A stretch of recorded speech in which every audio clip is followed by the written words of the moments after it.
Tu es là, tu ne fais rien. Tu penses que tu es en ordre. Vous n'êtes pas en ordre avec les Écritures. Quand vous ne travaillez pas, vous vivez dans le désordre. Et le travail n'est pas seulement le travail du bureau. C'est tout effort qu'on consentissons. Ils vivent dans le désordre. Qui ne travaillent pas, mais qui s'occupent de futilité. Nous invitons ces gens-là.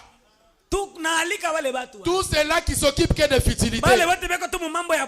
Aujourd'hui, il a changé de chaussures. Non, c'est la même veste qu'il avait prêché l'autre fois. De futilité. Ah, Mangufuli. Développer la province. Avec lui, nous avons espoir. Ce sont ceux qui travaillent qui ont de l'espoir. Et Dieu va les bénir dans leur travail. Mangufuli ne te connaît pas. Toi, tu ne le connais pas. Comment tu vas aller espérer en lui? La Bible dit, maudit soit l'homme qui se confie à l'homme. Tous les Kassaïens qui pensaient qu'ils vont trouver du travail parce que le président était Kassaïen. Aujourd'hui, ils sont où? Toujours au chômage. Et ils deviennent frustrés, nerveux. Les gens qui ne voulaient pas travailler pour envoyer leurs enfants à l'école, disant que l'enlèvement est proche. Aujourd'hui, ce sont les mêmes qui sont en train de souffrir. Ils font ça pour trouver à manger. Pendant que les autres travaillaient, ils envoyaient les enfants étudier. À la fin du mois, moi $30 à Tindeli par an. Ah maman, mon nimbo on a M-Pesa. Avant c'était de phonie. Aujourd'hui on nous a facilité. Même avec 10 000 francs, je peux envoyer à maman. Elle peut acheter du sel. Mais aujourd'hui, même les piments, on peut se fâcher. Parce qu'on vous a servi des légumes, il n'y a pas de piment. Vous avez la terre devant la maison. Plantez les piments, plantez la tomate, tout ce que vous balayez là comme saleté, ça va servir de fumier. La terre ne trompe pas. Ce que vous allez planter, c'est ce que vous allez récolter. Ah non, nous n'avons pas pilipili.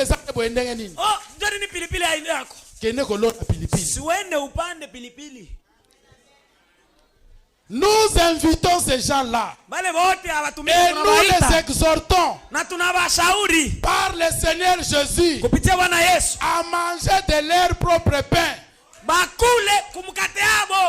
travaillant paisiblement. Amen. Amen. Nous invitons tous ces frères-là. Bossa l'association Nabino. Ok, nous musala partir ya lobby. Comme apporteur. Kuna libongo. Pendant que masua ezoya. Lobby masua comme kuna na libongo. Amani va arriver demain. Allez aider les gens à soulever les charges. Tu vas rentrer même avec 5 000 francs. Et ça va vous aider. Nous invitons ces gens-là. Amen. Nous invitons ces gens à travailler, à manger de leur propre pain. Pour vous frères, pour vous frères, aujourd'hui ne kopesi musala. Ata soka BBC. Kole manzoto te. Amen. Ne te fatigue pas. Ne te décourage pas. Cherche un autre bon frère, une autre bonne soeur. Jaya sala musala. Oya lingi musala te. Oya lingo kima musala. Tika yakende. Ne vous découragez pas. C'est ce que dit la Bible. Ne vous lassez pas de faire le bien. Et si quelqu'un n'obéit pas à ce que nous disons par cette lettre, parce que nous disons par cette prédication, si quelqu'un refuse cela, ok, prenez bonne note. Notez-les. Et n'ayez point de communication avec lui. Omoni appelle naye. Kata yango.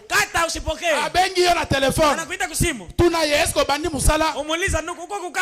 Ote. Back. N'ayez pas de communication avec lui. Pour quelle raison? Papa Dikando. Papa Dikando a telemi ake naye. Ake kuna moni mère. Mère a telemi a kangi porte. Ake pas mère boss. Ici déjà les effectifs sont complets. Tout ça déjà na ba frère Jean awa. Akoyoka soni. Akokene na port. C'est ce que la Bible dit. Amen, amen. Afin qu'il éprouve quoi? Qu'il éprouve de la honte. Amen. Ashikia aya. Mais ne le regardez pas comme un ennemi. C'est notre frère. Il n'est pas votre ennemi. Vous voyez que la Bible, il y a beaucoup de merveilles dans la Bible. Alléluia. Acclamons un peu pour l'auteur de la Bible. Acclamons pour l'auteur de la Bible. Il nous a donné tous les bons conseils. Jésus, tu es merveilleux. C'est lui l'objet de notre consolation. Même si le cœur est brisé, quand nous tournons les regards vers lui, nous sommes rayonnants de joie. Et il console nos cœurs. Oh, merci Jésus. Ne les regardez pas comme un ennemi, mais avertissez-les comme un frère. Pour dire frère, vous voulez vous marier? C'est bien. Commence par travailler. N'allez pas déranger les diacres. Oh, papa pèlerin. Comme le pasteur n'est pas là. Docteur, voilà, j'ai trouvé telle soeur. Première question. Est-ce que tu as un travail? S'il n'y a pas un travail, ne lui dites même pas, va d'abord prier. Va travailler. Et tu reviendras nous voir. Amen, amen. Un prédicateur est venu me voir l'autre jour et m'a dit, frère Branham, il commence à pratiquer là-bas le culte le plus horrible que vous ayez jamais vu. Chaque matin, ils sortent tous et ils disent qu'ils ne vont pas au travail, que l'enlèvement est très proche. Ils ne vont pas au travail. Les lois sont fin du mois. Si vous aviez envoyé les enfants à l'école, si vous aviez initié les enfants au travail manuel, peut-être l'enfant est en train de bricoler les histoires de la mécanique. Toi tu les négliges.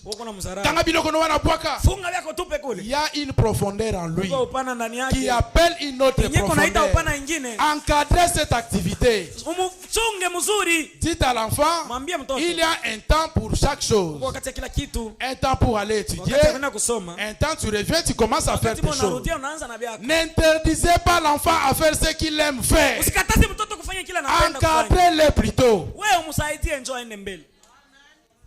Chaque matin ils sortent tous. Culte matinal. Amen. Même si vous venez chaque jour du 1er janvier au 31 décembre, sans le travail, pas de développement. Ainsi dit William Branham. Amen. Ils ne vont pas au travail. Eh bien, cela montre simplement que vous ne comprenez même pas. Dieu a travaillé. Paul a travaillé. William Branham a travaillé. Notre pasteur a travaillé. Mais vous imitez qui? Oh non. Je ne saurais rien faire. Nous allons voir ce que frère Branham dit.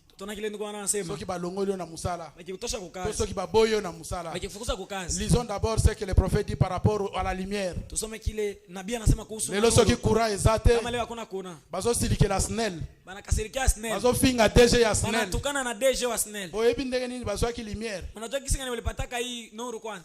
Un enfant, on est allé l'inscrire.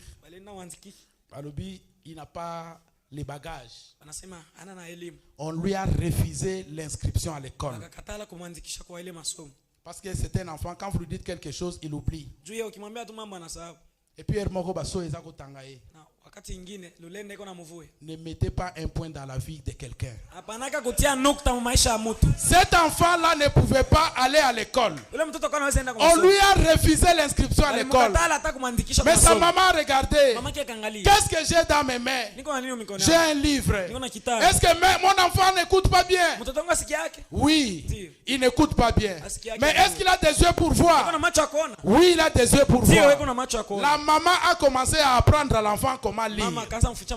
L'enfant a commencé à lire. L'enfant a commencé à lire. Jusqu'à ce que la maman l'a envoyé dans les bibliothèques. Aujourd'hui, nous avons des étudiants qui n'ont jamais visité une bibliothèque. Comment vous allez exceller? Sans la lecture, vous n'allez pas exceller, étudiant. Ou élève. Vous ne voulez pas revoir vos notes. Les enfants, les parents doivent initier les enfants à lire leurs notes. Il y a un temps pour chaque chose.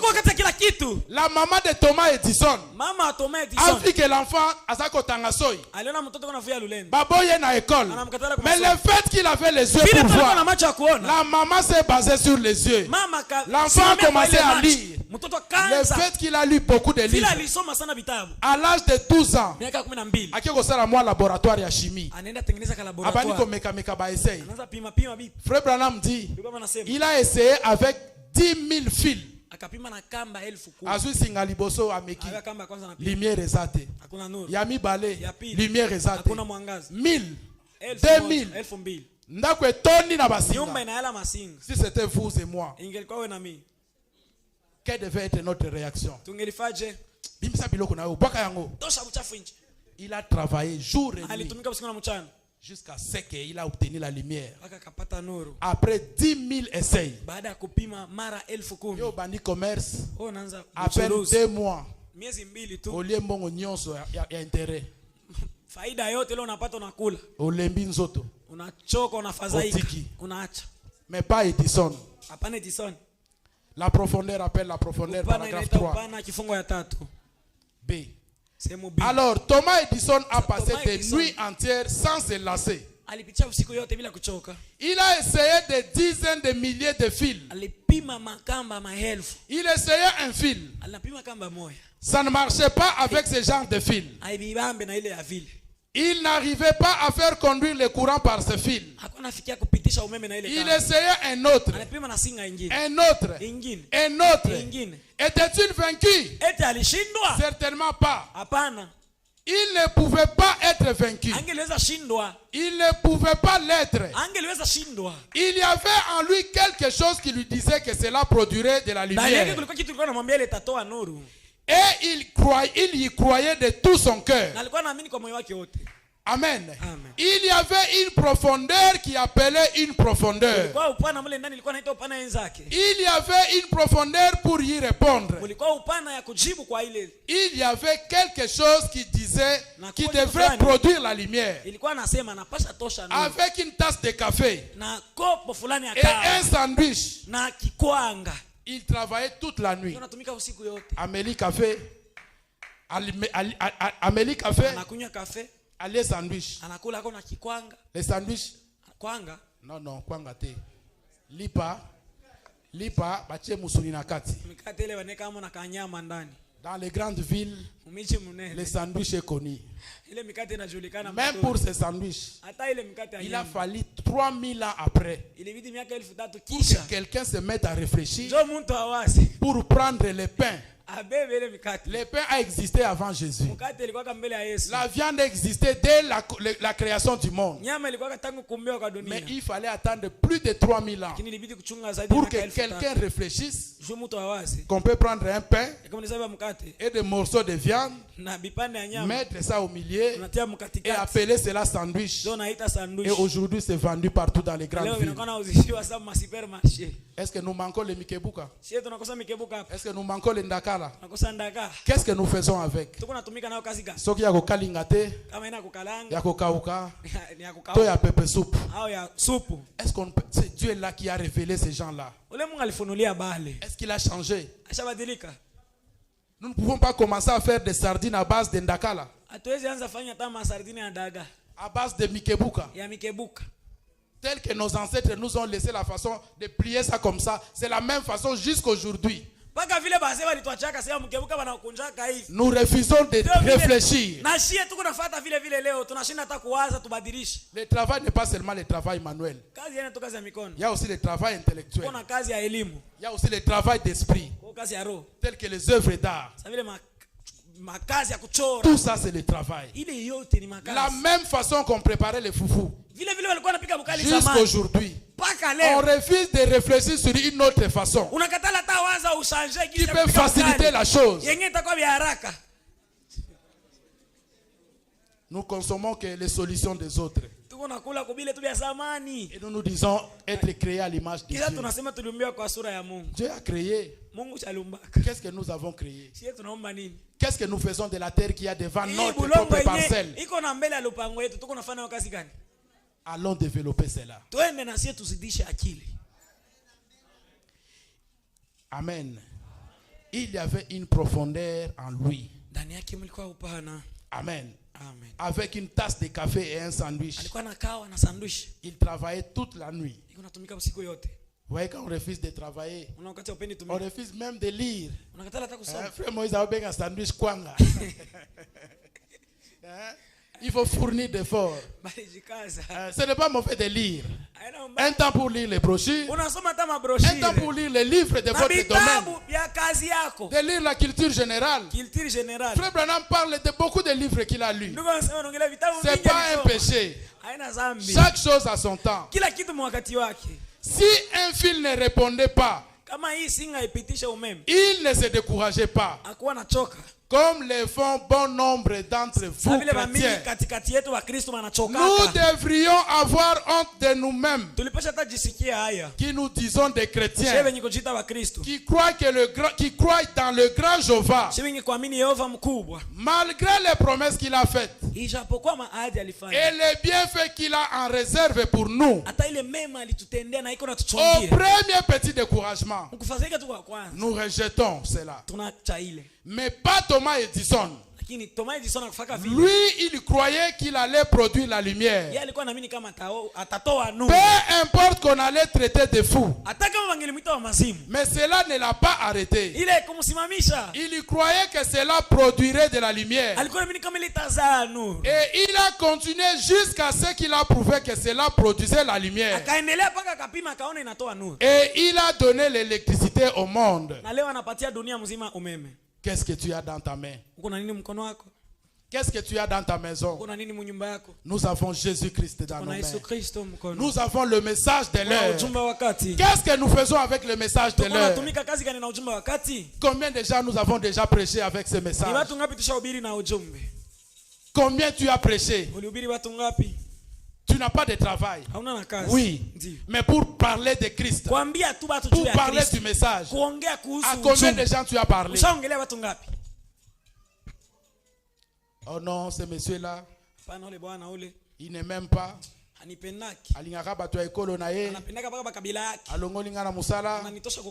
n'est pas un homme de Dieu. Il n'est pas une bonne femme.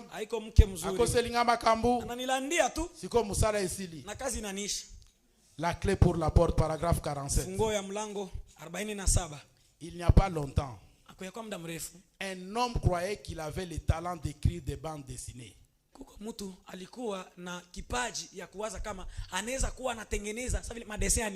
Voilà. Il croyait détenir la clé en main. Il habitait Kansas. Il est allé auprès de l'éditeur d'un grand journal à Kansas City. J'ai l'honneur. Ok. On va faire un essai. Quand il a essayé de dessiner, monsieur, vous n'en avez simplement pas. Vous n'avez pas de talent d'un dessinateur. Ça ne vaut pas la peine d'essayer. Vous ne pouvez pas faire ça. Mais cela n'a pas convaincu cet homme. Il savait qu'il avait la chose. Et il est revenu essayer à plusieurs reprises. C'est ce qui nous manque. La persévérance. C'est ce qui nous manque. Vous commencez, même ceux qui prêchent aujourd'hui comme il faut, demandez au papa, ils sont là. Ils n'ont pas commencé tel qu'ils prêchent là. Ils ont commencé aussi comme nous. Pole. Et Dieu aide. Jusqu'à ce que vous allez atteindre le sommet. Tout ne vient pas d'un coup. Non. Amen. Il savait qu'il avait la chose. Et il est revenu essayer à plusieurs reprises. Mais l'éditeur le renvoyait. Finalement, il est allé ailleurs. Et on l'a rejeté. Disant, monsieur, vous n'en avez simplement pas. Vous ne pouvez pas le faire. Mais cependant, il croyait qu'il pouvait le faire. Qu'est-ce que vous avez dans vos mains? Même avec un simple stylo. Un stylo et un papier, Dieu peut faire de vous un millionnaire. Frère Shadrach, un papier. Oui, un papier et un crayon. Ne cherchez pas ce que vous n'avez pas. Aujourd'hui, prenez la décision. Avec ce que vous avez, avec les talents que vous avez, avec l'activité que vous avez, changez de direction. Amen. Ne cherchez pas ce que vous n'avez pas. Eh bien, c'est comme ça. Il avait quelque chose en main. Finalement, il a attrapé le travail d'écrire un petit script pour, je pense, un éditorial. Ou quelque chose pour une église. Une espèce de petite bande. Une bande dessinée. Alors, il s'est loué un petit garage infesté de rats ou de souris.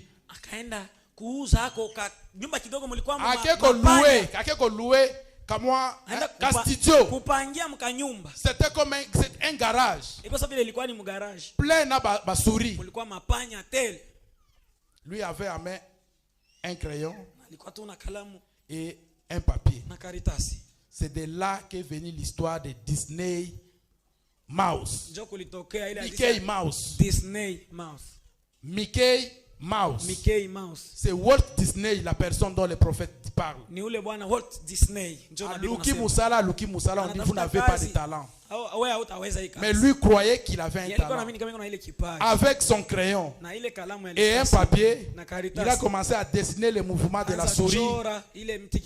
Comment est-ce que la souris était en train de sillonner dans le garage. Il a commencé à vendre ses bandes dessinées. Aujourd'hui, Walt Disney est devenu une grande entreprise.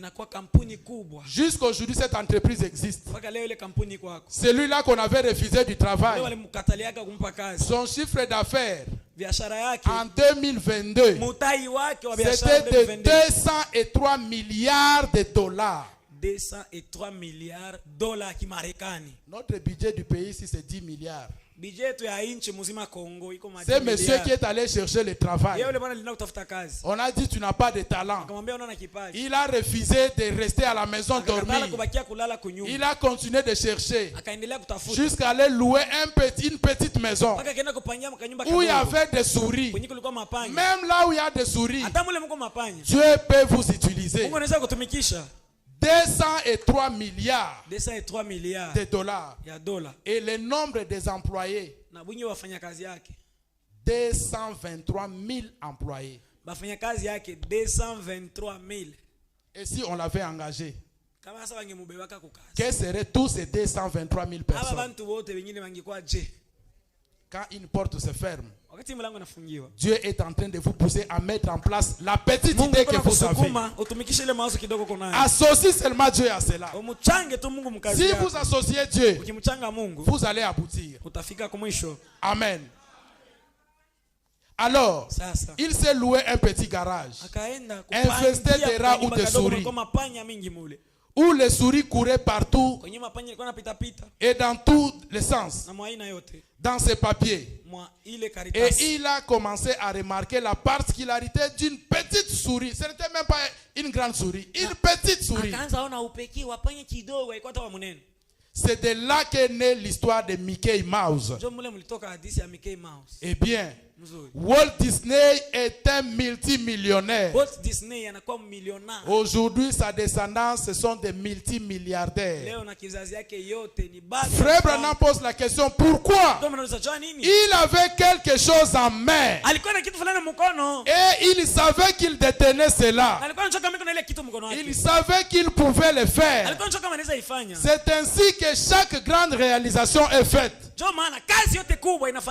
C'est quand les hommes et même des femmes ont quelque chose en main et qu'ils savent qu'ils peuvent le faire. Amen. Amen. Il y a beaucoup d'exemples. Frère Branham parle de Colgate. Colgate, il s'appelait William Colgate. Il habitait le village. Il était dans une famille pauvre. Il a dit, je ne veux pas rester dans cette pauvreté. Je dois aller chercher le travail en ville. Il arrive en ville. À Luki Musala. Musala Ezate. Il a commencé à vendre des savons dans une caisse. Moi kesa mabaya alikuwa na kasanduku kidogo anatia sabuni alati singa anavala ko kamba azobeta iko na gongo savon palmolive savon palmolive savon palmolive. Il a commencé à vendre le savon. Et pendant qu'il prenait son bateau pour venir à New York, comme quelqu'un qui quitte Moba pour venir à Kalemi, il a dit au commandant du bateau, moi je vais aller à New York pour aller chercher le travail. Et le commandant lui a dit, quand tu auras ton travail, paye ta dîme. Associe Dieu dans ce que tu fais. Il a écouté ses conseils. Il a commencé à vendre le savon. Il payait sa dîme. Un jour, Dieu a fructifié ce travail-là de vendre le savon. Il est devenu distributeur de cette entreprise. Il a quitté devenir distributeur. Il est devenu associé de l'entreprise. Il a quitté associé pour racheter toute l'entreprise. Et c'est là que Dieu lui donnera en vision un songe pour dire, prends telle feuille et telle feuille, mélangez cela pour fabriquer une pâte qui va servir les gens à entretenir les dents. C'est alors que nous avons obtenu les dentifrices Colgate. Et il a quitté de payer la dîme. Il a commencé à payer 20% au lieu de 10%. Parce que Dieu l'avait béni. Et quand Dieu l'a béni, il a quitté 20% jusqu'à payer 50%. Jusqu'à aujourd'hui, cette entreprise existe. Il est mort. Ses enfants sont venus. Ils ont continué. Ses arrière-petits-enfants. Pour quelle raison? Il a refusé le sommeil. Il a refusé de rester oisif. Il est allé travailler à vendre le savon. Et Dieu a béni ce petit travail. Aujourd'hui, l'entreprise est une multinationale. Il continue à fabriquer des savons palmolive et à nous vendre des dentifrices. Qu'est-ce que vous avez dans vos mains? Maman, qu'est-ce que tu as? Même la veuve de Sarepta et Élie, elle n'avait qu'une petite quantité d'huile. C'est là que le miracle est venu. Ainsi dit le Seigneur est venu par rapport à ce qu'il avait. Dieu ne peut bénir que ce que nous avons. Amen. Nous avons une femme dans la Bible. À un moment donné, la vie était devenue difficile. Son mari est décédé. Il ne savait quoi faire. Il est allé voir l'homme de Dieu. L'homme de Dieu lui pose la question. Qu'est-ce que tu as dans ta maison? 2 Rois chapitre 4. Une femme d'entre les femmes des fils des prophètes cria à Élisée en disant: ton serviteur mon mari est mort. Oh, nous sommes restés des veuves. Laisse-moi vous dire, Christ est le mari des veuves. Si vous êtes orphelin ou orpheline, il est le père des orphelins. Ton serviteur mon mari est mort. Et tu sais que ton serviteur craignait l'Éternel. Or le créancier est venu pour prendre mes 2 enfants et en faire ses esclaves. Et Élisée lui dit: que puis-je faire pour toi? Dis-moi, qu'as-tu à la maison? Elle répondit: ta servante n'a rien du tout à la maison qu'un vase d'huile. Et il dit: va demander au dehors des vases chez tous les voisins. Les miracles ne peuvent venir que par rapport à ce que vous avez. Qu'est-ce que vous avez à la main? Ne cherchez pas ce que vous n'avez pas. Si vous aviez l'idée de commencer à vendre les cacahuètes, à vendre les arachides devant la maison, allez commencer cette idée. Si c'est vendre l'eau, commencez à vendre l'eau. Ne regardez pas ce que vous n'avez pas. Le miracle s'est produit. Amen. Quand il construisait le temple, le temple de Salomon, Frère Branham dit au paragraphe 35, qu'y a-t-il dans la main? Et quand il construisait le temple de Salomon, ils avaient toutes les pierres taillées. Tout était mis en ordre. Mais ils ont trouvé une pierre bizarre. Cet enfant-là que vous trouvez bizarre, cet enfant-là que vous négligez, ce projet-là que vous trouvez un projet bizarre, ce commerce-là que vous négligez, il ne pensait pas qu'une chose pareille représentait quelque chose. Ils l'ont donc simplement jeté dans un tas de mauvaises herbes. Et ils ont continué avec leurs mortiers et leurs pierres, en les assemblant.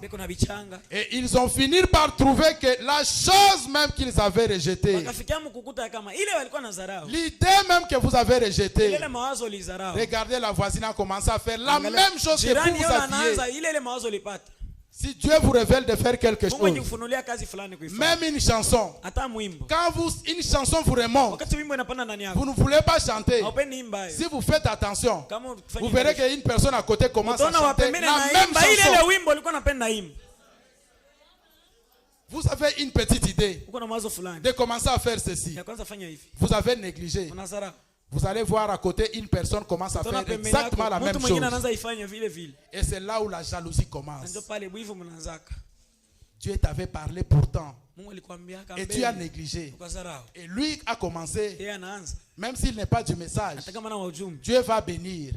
Parce que la pluie tombe sur les justes et les injustes.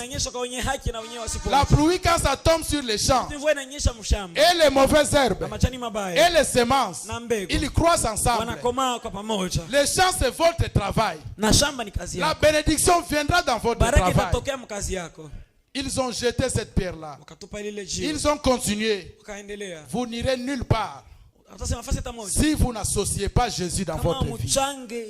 Que ce soit pour les études, que ce soit pour le commerce, que ce soit pour le travail, ne vous glorifiez pas. Mettez Jésus en premier lieu. Associez Jésus dans tout ce que vous faites. C'est là que vous aurez le succès. Ils étaient très avancés dans les travaux de construction. Et ils ont découvert qu'ils ne pouvaient pas aller plus loin. Une pierre manquait. Et ils avaient construit jusqu'à ce niveau-là. Mais ils ne pouvaient pas aller plus loin. Et la pierre même qui manquait était la pierre principale de l'angle. Ce qu'ils avaient jeté de côté. Amen. Voilà ce que nous avions à dire pour vous ce matin. En dernier pour finir. 2 Corinthiens chapitre 4 verset 16 dit ceci. Et c'est pourquoi nous ne perdons pas courage. Nous ne perdons pas courage. Alors même que notre homme extérieur se détruit, notre homme intérieur se renouvelle en jour en jour. C'est pourquoi nous ne perdons pas courage. Et alors que même notre homme extérieur se détruit, notre homme intérieur se renouvelle de jour en jour. Un jour, nous serons de l'autre côté. Nous allons les rencontrer. Que Dieu vous bénisse.